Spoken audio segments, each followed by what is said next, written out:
Assalamualaikum warahmatullahi wabarakatuh. Salam sejahtera bagi kita semua. Pada kesempatan kali ini, kami dari kelompok 1 akan mempresentasikan hasil analisis kami pada mata kuliah analisis lokasi dan keruangan dengan judul Evaluasi Lokasi Fasilitas Pendidikan Studi Kasus SMA Negeri 6 dan SMA Negeri 15 Kota Surabaya menggunakan metode AHP dan GIS. Sebelumnya, kami mengucapkan banyak terima kasih untuk dosen pembimbing kami, Ibu Nida, atas bimbingannya. Kami dapat menyelesaikan tugas ini dengan tepat waktu. Berikut merupakan anggota kelompok kami. Yang pertama, Donna Kronwilia, NRP 37. Kemudian yang kedua, Muhammad Haikal, NRP 40. Kemudian yang ketiga, Denisa Marta, NRP 41. Kemudian Nabila Wanda, NRP 57. Kemudian Hananta Rizky, NRP 60. Dan yang terakhir, Salwa Pramestiara, NRP 65. Berikut merupakan outline pembahasan kami yang akan kami presentasikan. Yang pertama, pendahuluan. Yang kedua, tinjauan teori. Yang ketiga, metodologi. Yang keempat, gambaran umum. Yang kelima, analisis dan pembahasan. Yang keenam, kesimpulan. Yang ketujuh, saran. Dan yang terakhir, kedelapan, merupakan lesson learned. Yang pertama, bab pendahuluan, yang mana meliputi latar belakang, rumusan masalah, tujuan dan sasaran, dan ruang lingkup. Yang pertama, latar belakang. Pemilihan topik kami mengacu pada teori klasik Christaller yang dengan teorinya yaitu Central Place Theory, yang mana menjelaskan bahwa sebuah kota atau pusat merupakan inti dari berbagai kegiatan pelayanan, sedangkan wilayah di luar kota atau pusat tersebut adalah daerah yang harus dilayani. Nah, pembangunan kegiatan pelayanan yang tepat sasaran pada dasarnya terletak pada central area.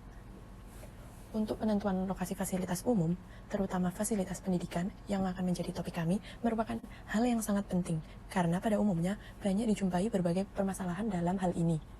Penentuan fasilitas lokasi pendidikan ini diharapkan dapat menjangkau dan memberikan pelayanan pendidikan yang optimal bagi seluruh masyarakat. Yang selanjutnya, rumusan masalah. Rumusan masalah dalam penelitian ini adalah, yang pertama, bagaimana implikasi teori Christaller dan Loss terhadap lokasi fasilitas pendidikan SMA Negeri 6 dan SMA Negeri 15 Kota Surabaya. Kemudian yang kedua, apa saja faktor prioritas lokasi yang berpengaruh terhadap penentuan lokasi fasilitas pendidikan. Yang selanjutnya, tujuan dan sasaran. Secara umum, tujuan dari penelitian ini yaitu untuk menentukan lokasi optimal fasilitas pendidikan dengan studi kasus kami, SMA Negeri 6 dan SMA Negeri 15 Surabaya, sesuai dengan teori klasik Christaller dan Loss, serta pedoman atau standar minimum pelayanan yang berlaku. Kemudian, untuk sasaran dalam penelitian ini adalah, yang pertama, merumuskan faktor kriteria penentuan lokasi fasilitas pendidikan SMA Negeri 6 dan SMA Negeri 15 Surabaya. Kemudian yang kedua, mengaplikasikan metode analisis lokasi dan keruangan yang berkaitan dengan pemilihan lokasi fasilitas umum, khususnya fasilitas pendidikan. Kemudian yang ketiga, menentukan tingkat kesesuaian lahan fasilitas pendidikan, khususnya SMA Negeri 6 dan SMA Negeri 15. Yang selanjutnya, ruang lingkup. Yang pertama, ruang lingkup wilayah perencanaan. Lingkup wilayah perencanaan yang pertama adalah SMA Negeri 6 Surabaya, yang mana merupakan salah satu fasilitas pendidikan sekolah menengah atas yang terletak di Jalan Gubernur Suryo, nomor 11, Kecamatan Genteng, Kota Surabaya. Lingkup wilayah perencanaan yang kedua yaitu SMA Negeri 15 Surabaya, yang mana juga merupakan salah satu fasilitas pendidikan sekolah menengah atas di Kota Surabaya. Sekolah ini terletak di Jalan Menanggal Selatan, 103, Kecamatan Gayungan, Kota Surabaya. Selanjutnya adalah tinjauan teori dan pustaka. Teori tentang penentuan lokasi. Peter Elliott dalam bukunya Location in Space tahun 1977 melihat bahwa jangkauan atau luas pasar dari setiap komoditas ada batasnya yang dinamakan range dan batas minimal dari luas pasarnya agar produsen bisa tetap bertahan hidup dan berproduksi. Suatu kawasan atau wilayah atau tempat dan faktor yang ada di sekitarnya berkaitan dengan lokasi sekolah dapat mempengaruhi perkembangan sosial masyarakat. Lokasi pendidikan dapat dikaitkan dengan konsep teori tempat sentral atau central place theory menurut Christaller dalam Sitohang. Teori Christaller 1933. Yang pertama, terdapat suatu hierarki dari komponen-komponen jasa berlingkup mulai dari pelayanan pada tingkat rendah yang terdapat pada setiap pusat-pusat kota atau kampung sampai pelayanan pada tingkat tinggi yang hanya terdapat di pusat-pusat yang besar.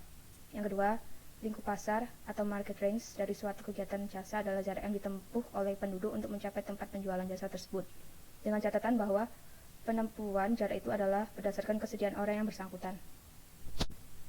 Christaller menyatakan bahwa barang dan jasa dapat dikategorikan menjadi rangkaian tingkatan dari kekhususan rendah atau orde dasar, seperti produk pangan, sampai orde tinggi atau memiliki kekhususan tinggi, seperti sebuah tingkat layanan, kesehatan, atau tingkat alat-alat rumah tangga maupun kendaraan. Yang pertama, diperlukan sehari-hari, yaitu produk pangan. Yang kedua, diperlukan setiap 3 bulan sekali, yaitu sandang, peralatan, rumah tangga, dan lain-lain. Yang ketiga, diperlukan setahun sekali, yaitu furnitur. Yang keempat, barang mewah, kendaraan. Teori Kristaller ini berdasar pada model asumsi sehingga tidak dapat diterapkan pada situasi yang realistis. Berikut ini adalah beberapa asumsi yang digunakan dalam Kristaller. Yang pertama yaitu permukaan bumi datar, tak terbatas, dan memiliki sumber daya yang homogen, di mana tersebar secara merata atau dengan kata lain tidak terdapat perbedaan kondisi geografis. Yang kedua, tidak terdapat batasan administrasi dan politis yang dapat menyimpang perkembangan permukiman. Yang ketiga, tidak terdapat eksternal ekonomi yang mengganggu pasar. Yang keempat, populasi tersebar secara merata di seluruh area dan tidak terdapat pusat permukiman. Yang kelima, banyak pedagang kecil menawarkan produk yang sama dan tidak ada keragaman produk. Yang keenam, semua pembeli memiliki daya beli yang sama. Yang ketujuh, biaya transportasi sama ke semua arah dan ragamnya sebanding dengan jarak. Kemudian, pembeli membayar biaya transportasi produk atau layanan.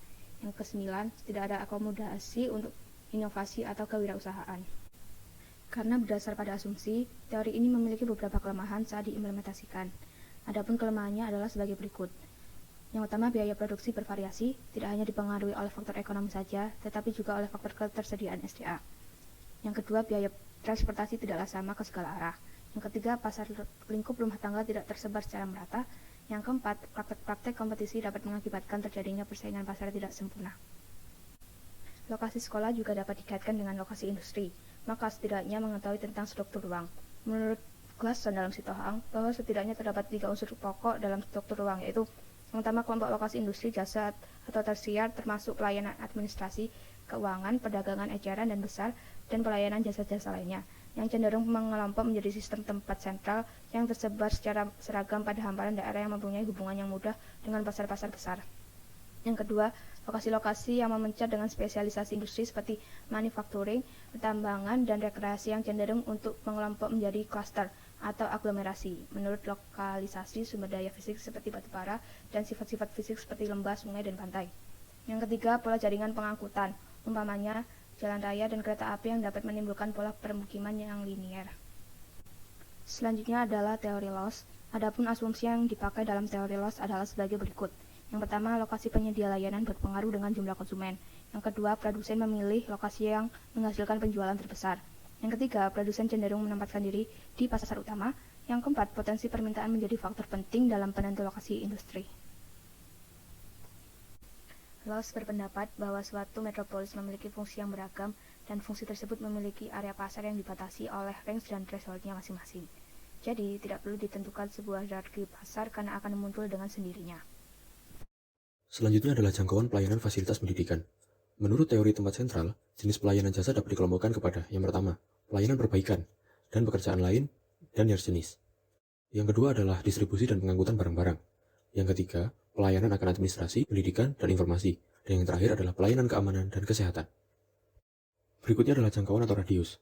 Perihal jangkauan atau radius sekolah yang harus ditempuh oleh penduduk menuju lokasi sekolah, berbagai literatur berbeda-beda. Seperti yang pertama adalah Badan Standar Nasional Pendidikan tahun 2006 tentang standar sarana dan prasarana SMA atau MA, yaitu 1 SMA atau MA dengan 3 rombongan belajar melayani maksimum 6.000 jiwa. Untuk pelayanan penduduk lebih dari 6.000 jiwa, dapat dilakukan penambahan rombongan belajar di sekolah yang telah ada atau pembangunan SMA atau MA baru. Yang kedua adalah menurut Indra Fahrudi, secara nasional jarak capai yang diperhitungkan ialah jarak perjalanan kaki dalam keadaan normal. Untuk sekolah lanjutan diambil jarak 5 km atau 1 jam jalan kaki.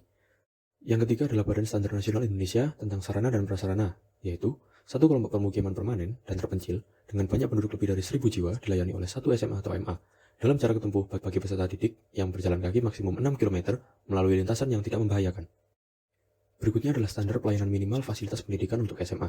Mengacu pada SNI nomor 031733 2004, dalam merencanakan sarana pendidikan harus memperhatikan yang pertama, berapa jumlah anak yang memerlukan fasilitas ini pada area perencanaan.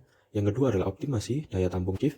Yang ketiga adalah efisiensi dan efektivitas kemungkinan pemakaian ruang belajar secara terpadu. Yang keempat adalah pemakaian sarana dan prasarana pendukung. Dan yang terakhir adalah keserasian dan keselarasan dengan konteks setempat terutama dengan berbagai jenis sarana lingkungan lainnya.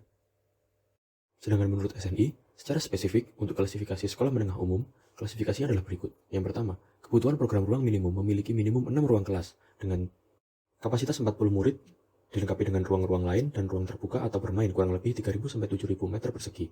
Yang kedua, kebutuhan sarana pendidikan dan pembelanjaan pada jenis sarana SMU harus memiliki jumlah penduduk pendukung sebesar 4.800 jiwa. Untuk kebutuhan persatuan sarana luas lantai minimum adalah 3.835 meter persegi dan luas lahan minimal 12.500 meter persegi.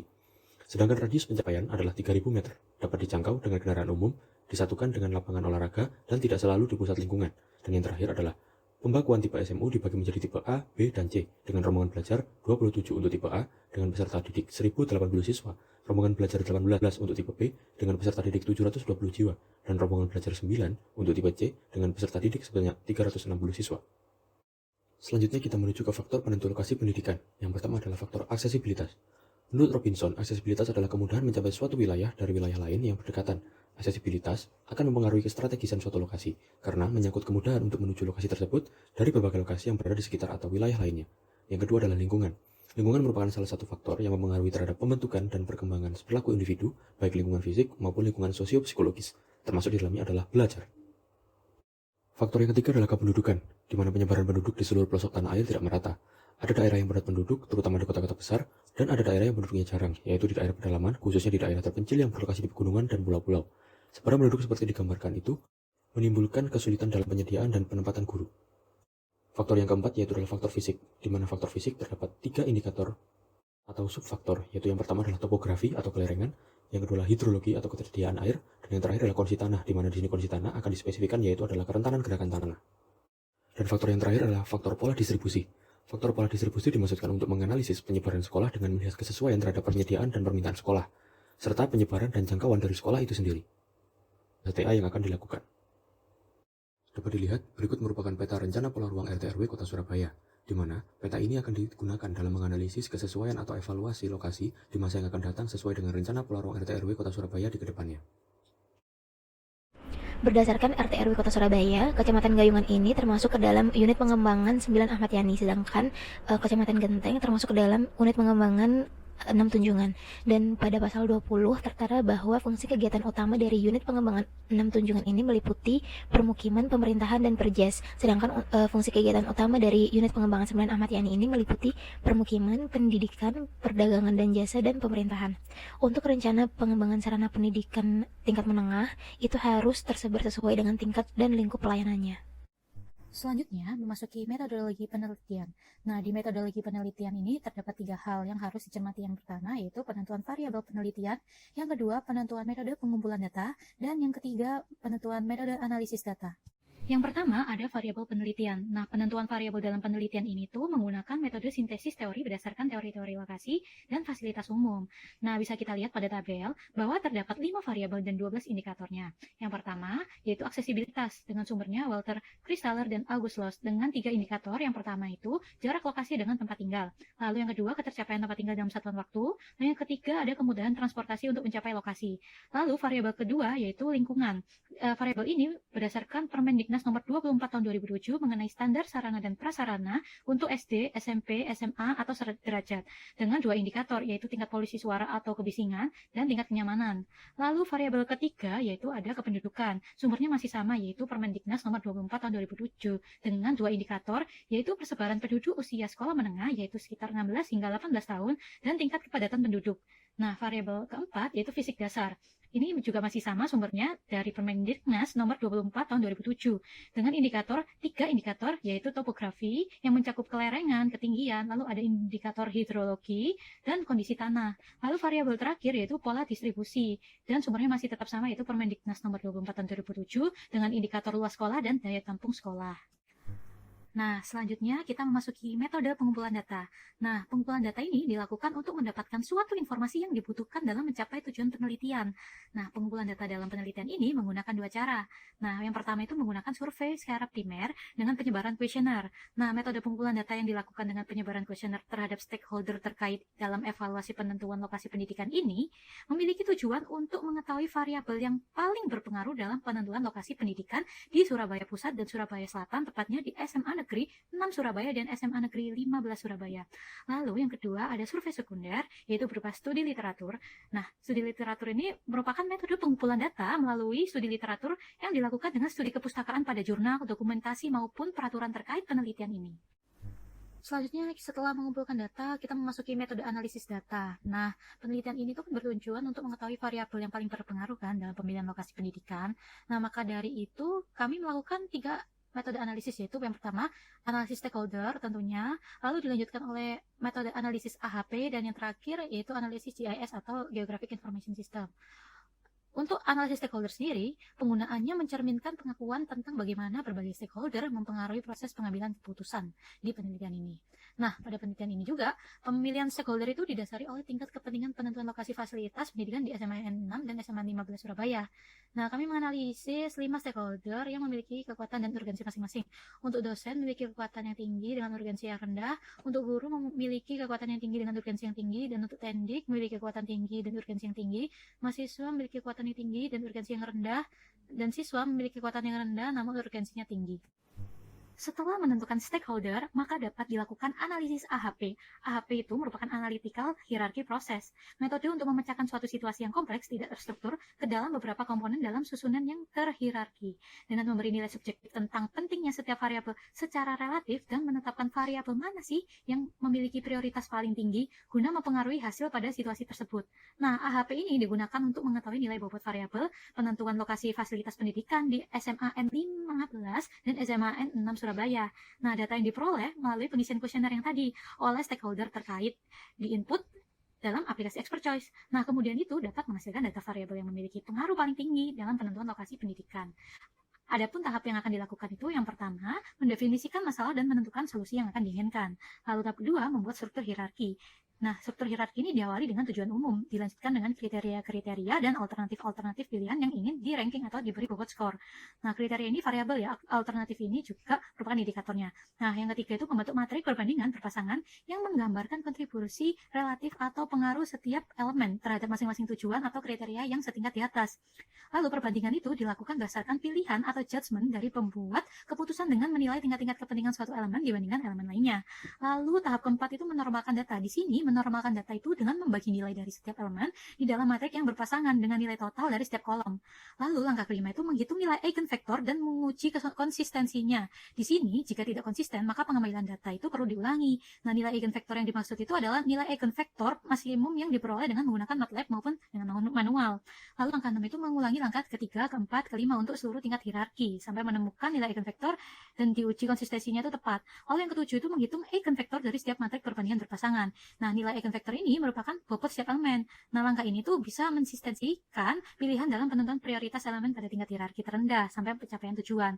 Nah, yang terakhir menguji konsistensi hierarki. Jika tidak memenuhi dengan syarat 0,1, maka penilaian itu harus diulangi kembali.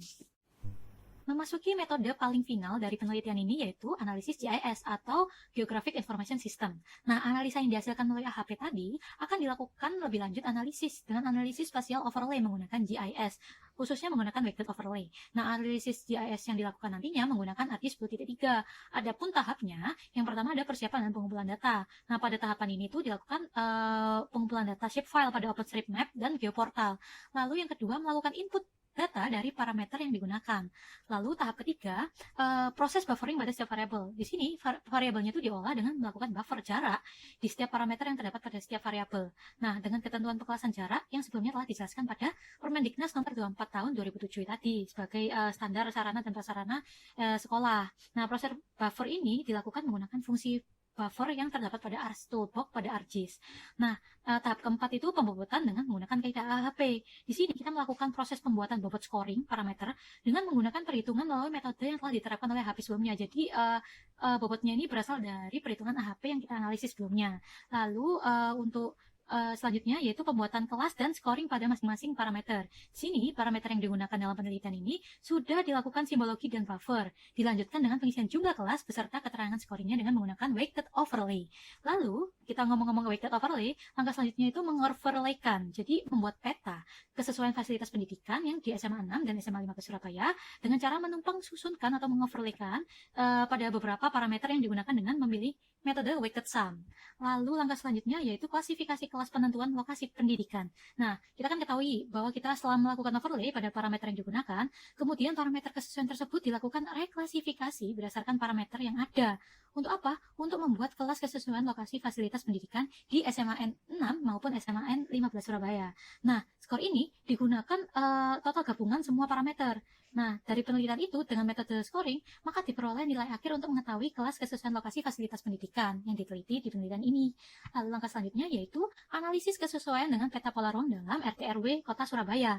Nah, setelah kita ketahui peta kesesuaian lokasi fasilitas pendidikan yang kita analisis, selanjutnya dianalisis kesesuaiannya dengan peta pola ruang dalam RT/RW Kota Surabaya dengan mengkomparasikan antara peta pola ruang dengan peta kesesuaian lokasi fasilitas pendidikan SMA 6 maupun SMA 15 Surabaya. Lalu langkah terakhir yaitu penyajian data spasial. Di sini penyajian data spasial itu menampilkan pembuatan layout dengan menggunakan ArcGIS. Nah, layout yang ditampilkan tuh seperti judul, orientasi arah peta, skala peta, legenda, dan keterangannya. Selain itu, pada tahap ini merupakan tahap penyelesaian di mana kegiatan penelitian ini diselesaikan dengan menyusun dan membuat laporan akhir dalam bentuk tertulis nantinya. Selanjutnya adalah gambaran umum dari wilayah penelitian kami, yaitu SMA Negeri 15 Surabaya dan SMA Negeri 6 Surabaya. Dan berikut ini adalah peta lokasi sarana sekolah yang kami teliti, yaitu SMA Negeri 15 Surabaya yang terletak di Kecamatan Gayungan dan SMA Negeri 6 Surabaya yang terletak di Kecamatan Genteng. SMA Negeri 15 Surabaya atau biasa disingkat dengan Libels beralamat di Jalan Menanggal Selatan, nomor 103, Kelurahan Dukuh Menanggal, Kecamatan Gayungan, Surabaya, dan berstatus sebagai sekolah negeri. SMA Negeri 15 Surabaya merupakan salah satu sekolah yang bekerja sama dengan pemerintah Republik Federal Jerman yang tergabung dalam program Partner School atau Sekolah Mitra. Jadi program ini adalah program kerjasama antara pemerintah Jerman dengan 1.500 sekolah mitra yang tersebar di seluruh penjuru dunia. Di Indonesia terdapat 31 sekolah yang bergabung pada program ini, sedangkan di Kota Surabaya sendiri hanya terdapat 2 sekolah mitra, yaitu SMA Negeri 15 Surabaya dan juga SMA Negeri 5 Surabaya. SMA Negeri 15 Surabaya ini memiliki luas sebesar 12.138 meter persegi dan berdiri di atas lahan dengan jenis tanah aluvial dengan morfologi dataran bergelombang yang memiliki kelerengan mencapai 0 hingga 2% dan ketinggian sekitar 0 hingga 100 meter. SMA Negeri 15 Surabaya ini berada di Kecamatan Gayungan, yang mana berdasarkan dokumen Kecamatan Gayungan dalam angka tahun 2019, jumlah penduduk umur 16 hingga 18 tahunnya itu berjumlah 2.858 jiwa dan memiliki tingkat kepadatan penduduk yang rendah. Jarak sekolah dengan area permukiman pun juga cukup dekat karena SMA Negeri 15 Surabaya ini dikelilingi oleh area komplek perumahan. Tingkat kemudahan dalam mengakses transportasi pun juga cukup mudah. Tingkat pencemaran suara di SMA Negeri 15 Surabaya ini tidak terlalu bising karena lokasinya tidak berada pada jalan dengan lalu lintas yang padat. Daya tampung dari SMA Negeri 15 Surabaya ini mencapai kurang lebih 1.300 siswa, yang mana dibagi menjadi 36 kelas dan satu kelas itu diisi kurang lebih 36 siswa. Selanjutnya adalah SMA Negeri 6 Surabaya. Jadi SMA Negeri 6 Surabaya ini beralamat di Jalan Gubernur Suryo nomor 11, Embong Kaliasin, Kecamatan Genteng, Kota Surabaya, dan berstatus sebagai sekolah negeri dengan status kepemilikannya itu adalah milik pemerintah daerah. SMA Negeri 6 Surabaya ini didirikan berdasarkan surat keputusan Menteri pada tanggal 17 September 1957 dengan nama awalnya yaitu SMA Negeri 6C Surabaya. Jadi SMA 6 Surabaya ini merupakan salah satu SMA di Surabaya yang hadir di jalur protokol dan jalan lalu lintas pusat kota, sehingga tingkat kebisingannya itu cukup tinggi karena berada di jalan dengan lalu lintas yang padat. Namun dalam mengakses transportasi juga menjadi lebih mudah. SMA 6 Surabaya ini memiliki luas sebesar 7.155 meter persegi dan berdiri di atas lahan dengan jenis tanah aluvial dengan morfologi dataran bergelombang yang memiliki kelerengan 0 hingga 2% dan ketinggian 0 hingga 100 meter. Jarak sekolah dengan area permukiman juga cukup dekat. SMA 6 ini berada di Kecamatan Genteng, yang mana berdasarkan Kecamatan Genteng dalam angka tahun 2019, jumlah penduduk umur 15 hingga 19 tahunnya itu berjumlah 4.657 jiwa dan memiliki tingkat kepadatan penduduk yang rendah. Daya tampung dari SMA Negeri 6 ini mencapai kurang lebih 912 siswa, yang mana dibagi menjadi 32 kelas dan satu kelasnya itu diisi kurang lebih 38 siswa. Setelah dilakukan survei dengan stakeholder, maka ditemukan hasil AHP sebagai berikut. Pertama, kita menemukan hasil yaitu faktor prioritas dalam penentuan lokasi. Ketika kita membandingkan beberapa faktor tersebut, maka dapat dihasilkan bahwa pertama, dapat diperhatikan bahwa nilai tertinggi yaitu faktor aksesibilitas dengan nilai 0,426. Selanjutnya faktor lingkungan dengan nilai 0,367, selanjutnya fisik dasar dengan nilai 0,059, selanjutnya adalah pola distribusi dengan nilai 0,076, dan yang terakhir adalah kependudukan dengan nilai 0,076. Data di atas memiliki inkonsistensi sebesar 0,02, dan hasil tersebut dinyatakan valid karena masih di bawah 0,1. Dari data di atas, kita dapat melihat juga bahwa bentuk hierarki faktor dalam penentuan lokasi fasilitas pendidikan, di mana faktor yang menjadi prioritas adalah faktor aksesibilitas. Selanjutnya ketika kita sudah membandingkan antara faktor, maka kita akan bisa melihat yaitu hasil dari perbandingan subfaktor pada faktor aksesibilitas. Terdapat 3 subfaktor. Pertama adalah jarak lokasi, yang kedua adalah ketercapaian tempat tinggal, yang ketiga adalah kemudahan mendapatkan sarana transportasi umum. Dapat dilihat dari hasil tersebut bahwa hasil dari analisis didapatkan nilai tertinggi yaitu jarak lokasi fasilitas pendidikan dengan nilai 0,767, disusul oleh ketercapaian tempat tinggal dalam satuan waktu dengan nilai 0,145, dan yang terakhir adalah kemudahan mendapatkan sarana transportasi umum dengan nilai 0,829. Hasil tersebut masih di tahap valid karena memiliki inkonsistensi sebesar 0,00408 yaitu di bawah 0,1. Jadi dapat disimpulkan bahwa dari faktor aksesibilitas pengaruh paling besar dalam penentuan lokasi pendidikan adalah jarak lokasi fasilitas pendidikan SMA dengan tempat tinggal. Dan selanjutnya kita akan melihat hasil dari subfaktor pada faktor lingkungan. Terdapat 2 subfaktor di sini. Pertama ada tingkat polusi suara, yang kedua adalah garis padan jalan, rel dan sungai. Dapat dilihat bahwa faktor lingkungan terdapat 2 subfaktor tersebut. Dan dari hasil analisis tersebut didapatkan nilai tertinggi yaitu tingkat polusi dengan nilai 0,797 dan selanjutnya garis padan jalan, rel dan sungai dengan nilai 0,203. Data di atas memiliki inkonsistensi sebesar 0 dan telah valid sebab standar validitas suatu data adalah masih di bawah 0,1. Jadi dapat disimpulkan bahwa dari faktor lingkungan, pengaruh paling besar dalam penentuan lokasi fasilitas pendidikan adalah tingkat polusi suara. Selanjutnya adalah subfaktor pada faktor kependudukan. Jadi pada faktor kependudukan ini terdapat 2 subfaktor, diantaranya kepadatan penduduk dan rasio guru tersertifikasi dan murid.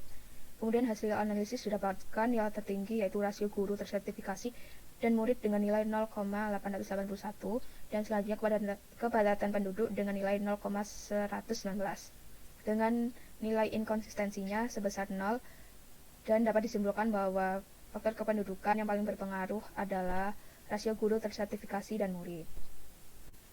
Selanjutnya yaitu subfaktor pada faktor fisik dasar. Pada faktor fisik dasar ini terdapat 3 subfaktor, diantaranya topografi, hidrologi, dan kondisi tanah. Dari hasil analisis didapatkan nilai tertinggi yaitu topografi dengan nilai 0,586 dan hidrologi dengan nilai 0,297, dan terakhir adalah kondisi tanah dengan nilai 0,116 dengan nilai inkonsistensinya adalah 0,003. Sehingga dapat disimpulkan bahwa faktor fisik dasar yang paling berpengaruh adalah topografi. Selanjutnya yaitu subfaktor pada faktor pola distribusi. Jadi pada faktor pola distribusi ini terdapat 2 subfaktor yaitu luas lahan sekolah dan jangkauan pendidikan. Dari hasil analisis dapatkan nilai tertinggi yaitu jangkauan pendidikan dengan nilai 0,884 dan luas lahan sekolah dengan nilai 0,116. Data di atas memiliki inkonsistensi sebesar 0, sehingga dapat disimpulkan bahwa dari faktor pola distribusi yang berpengaruh adalah jangkauan pendidikan. Kita akan lanjut menuju hasil analisis dengan GIS. Pada peta yang pertama, peta ini merupakan peta klasifikasi jarak sekolah dengan tempat tinggal, di mana menurut SNI nomor 031733/2004, radius pelayanan pendidikan tingkat SMA adalah sebesar 3.000 meter, sehingga di sini kami memiliki 3 klasifikasi yaitu dekat dengan jarak 0 sampai 3.000 meter, sedang dengan jarak 3.001 sampai 4.000 meter, dan jauh adalah dengan radius lebih dari 6.000 meter. Peta yang kedua adalah peta ketercapaian tempat tinggal dalam satuan waktu, di mana di sini kami menggunakan standar yang sama dengan sebelumnya, yaitu adalah radius pelayanan tingkat SMA adalah sebesar 3.000 meter, dengan klasifikasi ketercapaian dari rumah adalah cepat, yaitu 0 sampai 20 menit. Lalu sedang dengan klasifikasi 20 sampai 40 menit, dan yang terakhir adalah jauh lebih dari 40 menit. Peta yang ketiga adalah peta tentang kemudahan transportasi dalam mencapai lokasi. Dalam pemetaan ini, kami hanya memetakan beberapa sarana-prasarana transportasi yang ada di sekitar kawasan sekolah, seperti terminal ataupun halte. Untuk kondisi yang pertama adalah untuk SMAN 15 Surabaya, di mana di sekitar SMAN 15 Surabaya dengan radius 500 sampai 600 meter terdapat terminal tipe C, yaitu adalah terminal menanggal, sehingga sudah dapat terlayani oleh terminal tersebut. Yang kedua adalah untuk SMAN 6 Surabaya, di mana di sekitar SMAN 6 Surabaya terdapat 3 titik lokasi pemberhentian bis. Sehingga menurut pedoman teknis perekayasaan tempat perhentian kendaraan penumpang umum, Debhub Dirjen Perhubungan Darat mengenai halte yang berada pada pusat CBD atau kota, jarak antara satu dan lainnya serta skala pelayanannya adalah 200 sampai 300 meter. Sehingga SMAN 6 Surabaya sudah terlayani dengan adanya 3 titik pemberhentian yang ada di sekitar lokasi kawasan sekolah. Yang keempat adalah peta tingkat kebisingan Kota Surabaya, di mana menurut Keputusan Menteri Negara Lingkungan Hidup Nomor 11 Tahun 1996 tentang baku kebisingan, ambang batas kebisingan yang diperbolehkan untuk sekolah adalah maksimal sebesar 55 desibel, di mana dalam pemetaan sendiri terdapat 3 klasifikasi intensitas kebisingan Kota Surabaya, yaitu adalah rendah, yaitu kurang dari sama dengan 55 desibel, sedang, yaitu dengan 55 sampai 65 desibel, dan tinggi adalah lebih dari 65 desibel. Sedangkan untuk tingkat kebisingan yang tinggi didominasi oleh kawasan industri, dan untuk yang sedang adalah didominasi oleh kawasan perkantoran dan perdagangan dan jasa. Peta selanjutnya merupakan peta kesesuaian dengan buffer jalan, sungai, dan rel kereta api, di mana untuk rel kereta api sendiri jarak buffernya adalah 10 meter, sedangkan untuk sungai jarak buffernya adalah 10 meter, dan untuk yang terakhir adalah untuk jalan, Buffernya adalah 3 meter. Peta selanjutnya adalah peta mengenai persebaran rasio murid dan guru tersertifikasi. Menurut PP nomor 74 tahun 2008 tentang guru yang mengacu pada SNP, perbandingan antara jumlah guru tersertifikasi dengan murid untuk jenjang SMA adalah besar 1:20. Sehingga pada peta dapat dilihat terdapat dua klasifikasi pada kota Surabaya. Yang pertama adalah tidak memenuhi, yaitu dengan rasionya adalah kurang dari 1:20, dan memenuhi dengan rasio lebih dari 1:20. Peta yang ketujuh adalah peta tentang klasifikasi kepadatan penduduk, di mana menurut klasifikasi kepadatan penduduk yang mengacu pada SNI nomor 0311733 tahun 2004 adalah sebagai berikut. Kepadatan rendah yaitu adalah kurang dari 150 jiwa per hektar, sedang dengan klasifikasi 151 sampai 200 jiwa per hektar, tinggi dengan klasifikasi 201 sampai 400 jiwa per hektar, dan sangat padat yaitu dengan klasifikasi 400 jiwa per hektar.